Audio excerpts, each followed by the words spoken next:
Sri Lanka, home to vast tea plantations, rolling mountains, world-class surfing, and blue trains. If you're like me and you like to do more with your vacations than just sit around on a beach all day, Sri Lanka is the place for you. It's an adventure lover's paradise.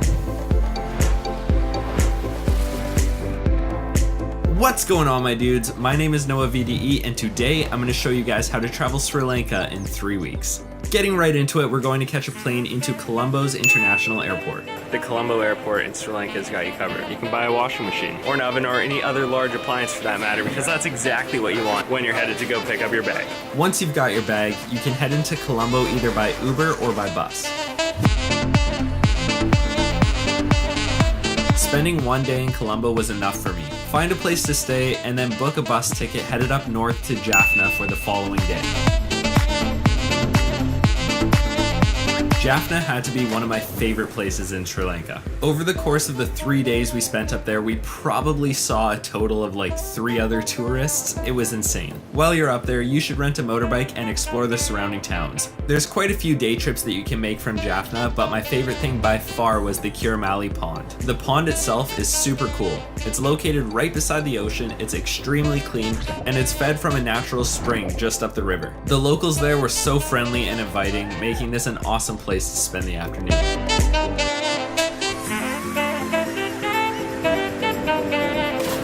Next up, we're taking a convoluted system of buses to the East Coast beaches, where you'll find a small town called Neelavelli.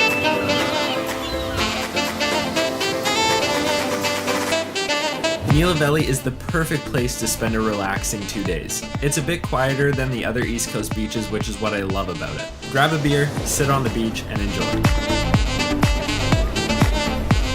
One thing that you have to do while you're traveling in Sri Lanka is eat kotu. Kotu is a staple Sri Lankan dish made out of vegetables, chopped up roti, and egg all tossed together. It is so good.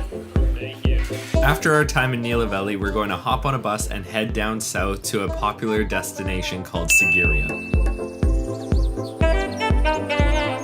Sigiriya is a small town home to 2 famous peaks, Lions Rock and Pitarangala. Spending one day here is perfect, as you can visit one for sunrise and the other for sunset.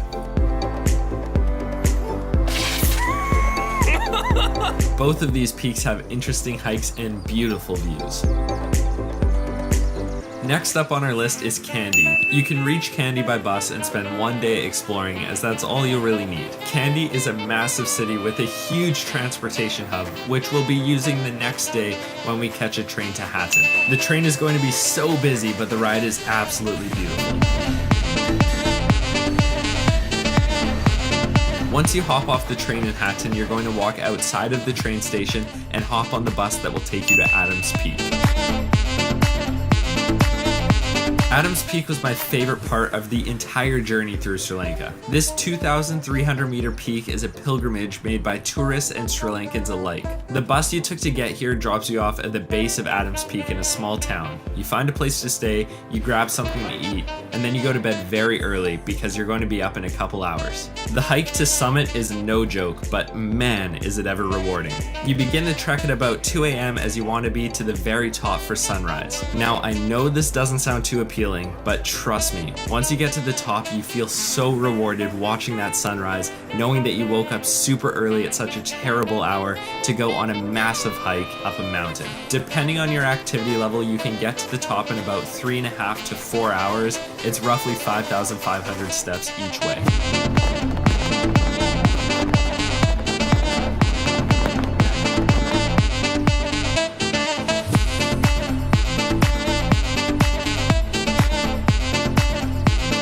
Dudes, if you're looking to travel to Sri Lanka, I have got you covered. I've created a comprehensive travel guide covering anything and everything that you might want to know before your trip. Stuff like the highlights, the must-see places, how to budget your trip and deal with visas, vaccines, banking, anything like that. If you want to check it out, you can, noahvd.com/store. After your epic journey up and down Adams Peak, you're going to head back to Hatton and hop on the train to Ella. The train ride to Ella is commonly regarded as one of the most beautiful train rides in the entire world. Getting to Hatton was actually the first half of it, so this is just the second half. Again, try your very best to get a window or a door spot so you can see outside.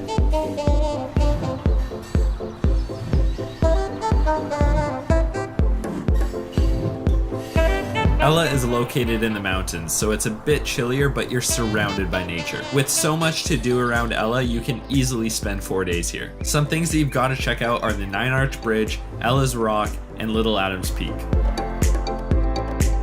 Pro tip, before you visit the 9 Arch Bridge, you want to check the train timetables. Trains cross the bridge throughout the day and you want to be there to catch one. Next up, we'll catch another sequence of buses that will take us from Ella to Udawalawe National Park. Udawalawe is one of the mini national parks in Sri Lanka, but it is known for 2 things: not being as crowded as the other parks and its insane amount of elephants.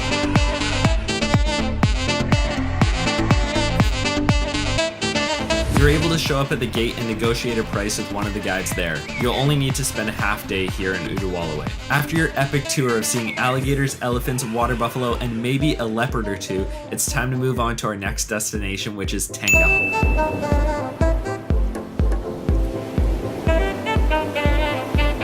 I loved our time in Tengal. It wasn't very popular, so there weren't many people there, but there was still tons of stuff to do. You can use the local bus system to get around and visit some of the nearby beaches like Kudawala and Goyamboka, both of which are beautiful. And you can also spend some time checking out the natural blowhole.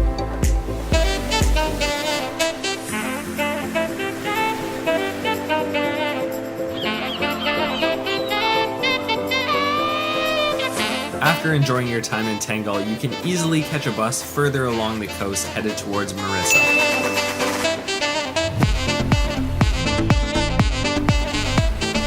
Marissa is going to be our next stop and we're going to spend 2 days here. I much preferred Tengal Beach to Marissa Beach, but Marissa has an amazing atmosphere. Marissa is very popular, so there's a ton of tourists hanging out with restaurants and bars lining the beach. Mike and I were there over New Year's Eve and the parties every night were crazy. If you're looking for a good time, Marissa's the place to be.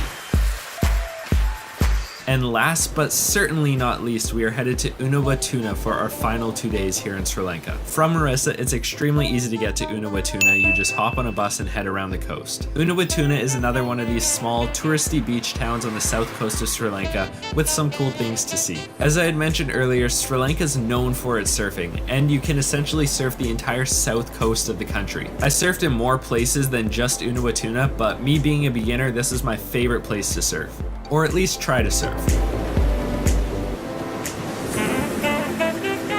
I mean, at least I gave it my best shot. Another thing that you have to do while you're in Udawalawe is visit Dalwella Beach. Here you'll see a beautiful sunset, fishermen on stilts, and a massive rope swing tied to a palm tree.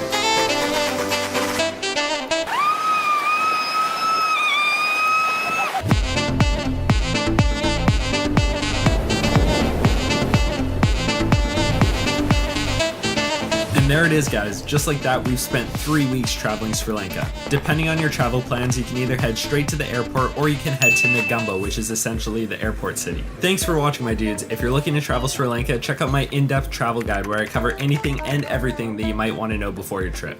Other than that, I'll see you guys in another one.